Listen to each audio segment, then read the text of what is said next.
मैं हूं गरिमा। स्वागत है आपका दस्तक लाइव में। आइए आज देखते हैं दस्तक लाइव का खास कार्यक्रम। दस्तक न्यूज के खास कार्यक्रम में 121 में मध्य प्रदेश की प्रदेश प्रवक्ता नूरी खान से खास बातचीत की हमारे संवाददाता सलमान अली ने। मध्य प्रदेश में आगामी 2023 के चुनाव में कमलनाथ जी की सरकार स्पष्ट बहुमत से बनेगी और मैं कांग्रेस पार्टी की एक कार्यकर्ता हूं। मुझे चाहे पार्टी चौकीदार का पद देगी, जब भी मैं इतने जज्बे और जोश के साथ काम करूंगी और कांग्रेस के लिए हमेशा संघर्ष करती रहूंगी।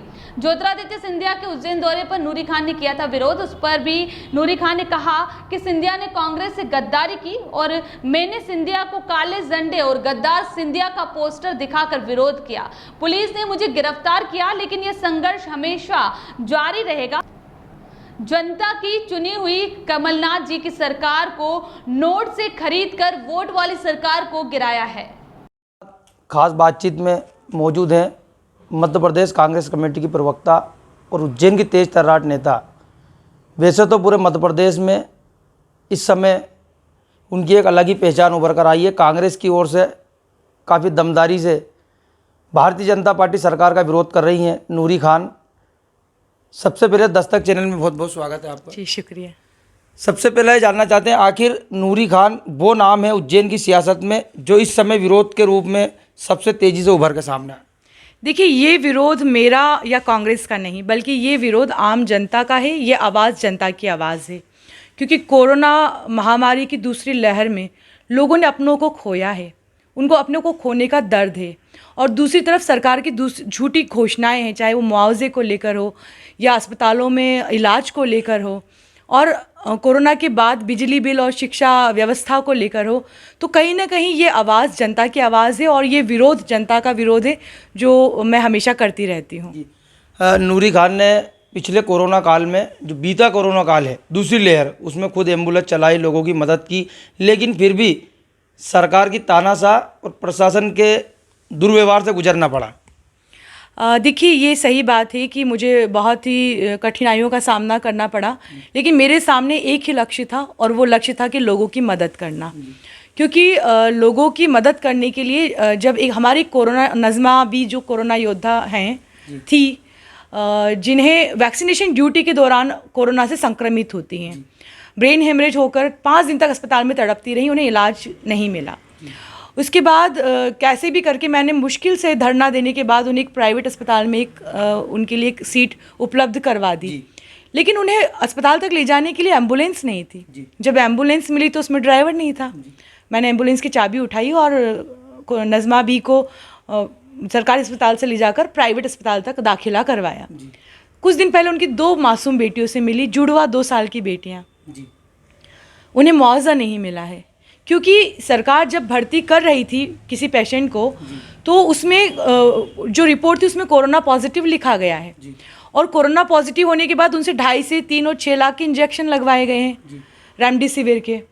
लेकिन जब उनकी मृत्यु अस्पताल में हो गई तो मौत का कारण में heart attack, high BP, high blood sugar ये लिखा गया है।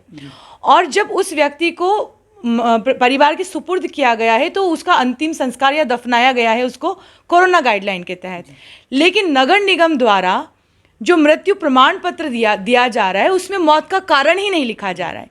तो ये मौत के आंकड़ों को छुपाने का खेल, साथ में मौत का कारण छुपाने का खेल, और सबके पीछे एक वजह है कि कोरोना में जो लापरवाही सरकार ने की है उससे बचा जा सके, और एक आम आदमी को जो मुआवजा मिलना चाहिए 4 लाख रुपए का, उससे बचा जा सके।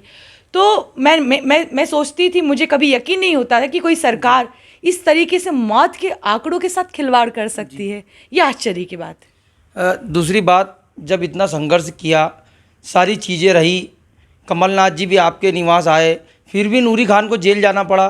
क्या सरकार की तानाशाही कहेंगे इसमें, या फिर जो लोगों को मदद पहुंचाई थी उसका तोहफा या इनाम कहेंगे? देखिए, ये सरकार तानाशाह सरकार है, इसमें कोई बात छुपी नहीं है। मैं स्वास्थ्य मंत्री प्रभुलाल चौधरी जी से मिलना चाहती थी। मैं उनसे पूछना चाहती थी कि आप मौत के आंकड़े क्यों छुपा रहे हैं। मैं उनसे पूछना चाहती थी कि लोगों को ऑक्सीजन, दवा और इंजेक्शन क्यों नहीं मिल रहा है, लेकिन मुझे मिलने नहीं दिया गया और मेरी गिरफ्तारी कर ली गई। मुझे पर 144 का हवाला देकर, जब मैं अकेली गई थी, मेरे हाथ में ज्ञापन और फूल था, तो 144 का उल्लंघन कैसे होता है एक अकेले व्यक्ति से। लेकिन लगातार मुझे गिरफ्तार किया जा रहा था। मैंने ज़मानत लेने से इनकार किया और मैंने जेल जाना मंजूर किया, क्योंकि सरकार को ऐसा लगता है कि उसकी तानाशाही से हम डर जाएंगे, और मुझे ऐसा लगता है कि हम लड़ते रहेंगे। कल 2 दिन पहले आपके वीडियो हमने देखे, तमाम न्यूज़ चैनलों में आपकी खबरें चली। जिस तरह से ज्योतिराज सिंधिया उज्जैन पहुंचे थे, आपने काले झंडे दिखा के विरोध किया, पुलिस ने आपको बर्बरतापूर्वक घर में घुस के ले जाया गया, गिरफ्तारी की गई, ये सब क्या था? देखिए, जिस तरीके से ये जो सरकार, कमलनाथ जी की सरकार जो 15 महीने के लिए बनी, वो सरकार जनता के वोटों से बनी हुई सरकार थी जी। और शिवराज सिंह चौहान और सिंधिया की जो ये सरकार है, ये नोटों की सरकार है। तो वोट जो जनता ने अपना मताधिकार और अपना वोट कमलनाथ जी के लिए दिया था, उसका विधायकों को बेचने का काम आज सिंधिया जी ने किया, और गद्दारी का तोहफा उन्हें भारतीय जनता पार्टी द्वारा मंत्री बनाकर दिया गया है।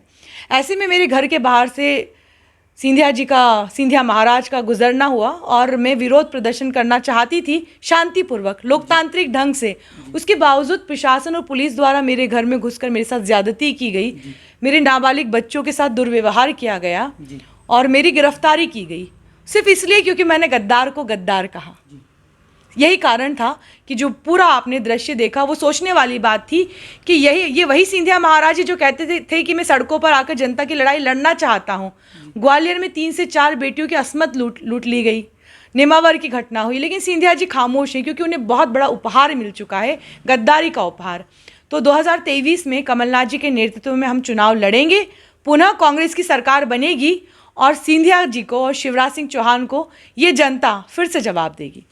क्या नूरी खान उज्जैन में सबसे पहली पसंद कमलनाथ जी की है? जिस तरह से पूर्व में सरकार रही 15 महीने, तो एक बड़ा तोहफा नूरी खान को दिया गया था, राज्य मंत्री का दर्जा अल्पसंख्यक आयोग में। तो क्या नूरी खान वापस से किसी विधानसभा से तैयारी कर रही हैं, या फिर कमलनाथ जी के नेतृत्व में जो आने वाला चुनाव है उसमें विधानसभा चुनाव लड़ने की पूरी रणनीति बनाई गई है? देखिए, मैं तो जनता की सेवक हूँ, हमेशा काम करती रहती हूँ। चुनाव लड़ना नहीं लड़ना ये एक अलग विषय है, लेकिन संगठन के तौर पर एक आम आदमी की आवाज़ उठाना, और रही कमलनाथ जी की पसंद की बात, तो कमलनाथ जी काम करने वालों को पसंद करते हैं, चाहे मैं या कोई और हो। ऐसे में एक ईमानदारी के साथ अपनी पार्टी का परचम लहराना, पार्टी मुझे चौकीदार की जवाबदारी भी देगी तो मैं वो भी लेना मंजूर करूँगी। और रही चुनाव लड़ने की बात, तो ज़रूर भविष्य में मैं चुनाव भी लड़ूंगी और जनप्रतिनिधि के रूप में ज़रूर आऊँगी, क्योंकि जनता अब काम करने वालों को पहचानती है। एक और बात, इस समय जो विरोध का दौर लगातार चल रहा है, चाहे नूरी खान की मेहनत की बात करें तो खुद कंधे पर सिलेंडर लेकर गई, राहुल गांधी ने ट्वीट किया, प्रियंका गांधी ने ट्वीट किया, तमाम बड़े नेताओं ने ट्वीट किया, इमरान प्रतापगढ़ी ने भी ट्वीट किया था। तो देखा जाए नूरी खान ने वो संघर्ष किया जो आज पार्टी से लेकर संगठन के बड़े नेताओं तक नूरी खान की प्रशंसा करते हैं।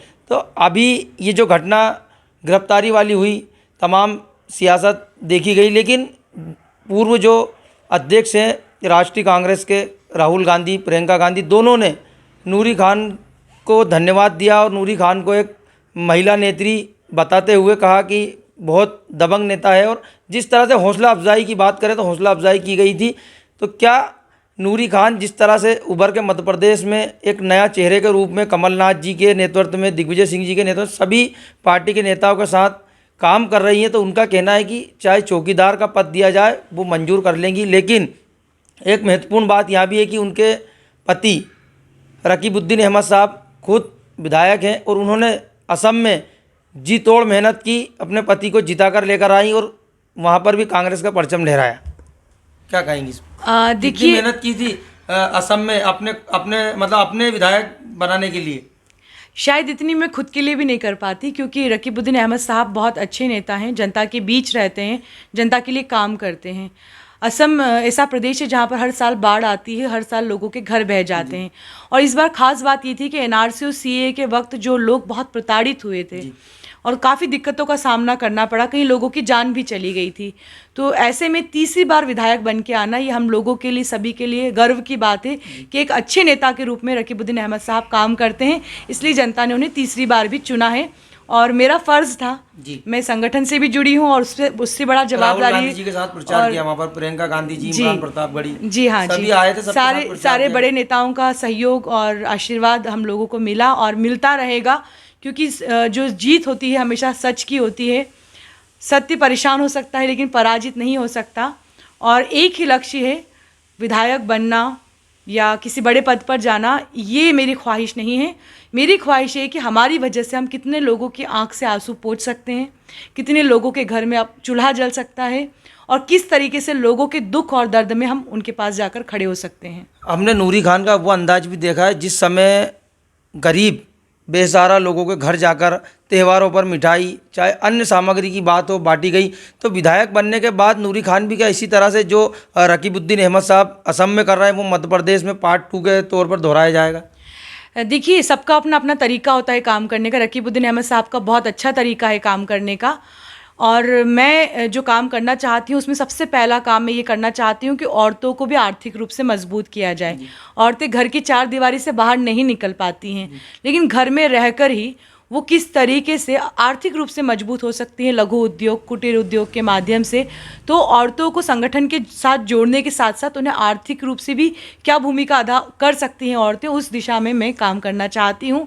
और मेरी जो प्राथमिकता की सूची है उसमें गरीब, दलित, अल्पसंख्यक, हर समुदाय के लोग, क्योंकि गरीब की तो कोई जाति ही नहीं होती, कोई धर्म नहीं होता है, मैं उन लोगों के लिए प्राथमिकता के साथ काम करना चाहती हूँ। एक आखिरी सवाल, जैसे नेमावर की जो घटना हुई, शायद कमलनाथ जी के साथ आप भी वहाँ पहुँचे थे, तमाम कांग्रेस के विधायक पहुँचे थे, ये कैसी घटना है? लगातार बलात्कार की घटनाएं हो रही हैं मध्य प्रदेश में, और एक और शिवराज सिंह चौहान कहते हैं कि महिला सुरक्षा के लिए नए नए कानून बनाए जा रहे हैं, लेकिन 10 फीट ज़मीन में गाड़ने की बात करते हैं और उन्हीं के लोगों को ज़मीन में गाड़ दिया गया, जनता को ज़मीन में गाड़ दिया गया।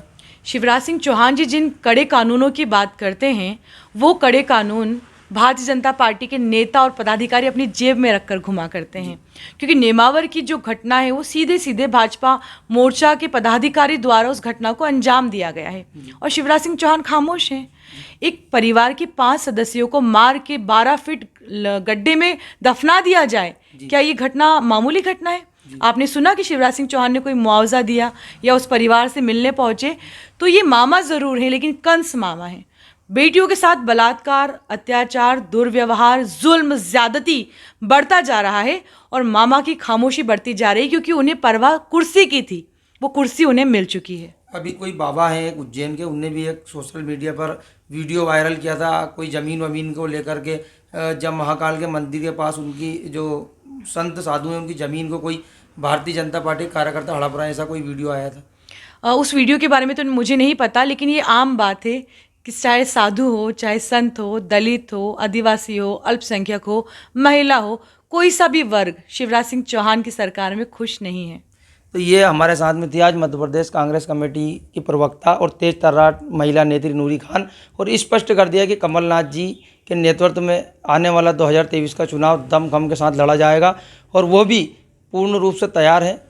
चाहे वो उत्तर की बात हो, चाहे उज्जैन की किसी भी विधानसभा की बात हो, तो वो जनता के बीच एक सहयोग करने वाली उनकी नेता के रूप में मैदान में उतरेंगी, और पार्टी के लिए जो भी मेहनत होगी वो करेंगी। कैमरा पर्सन सिंधु सोलंकी के साथ सलमान अली, दस्तक न्यूज़, भोपाल।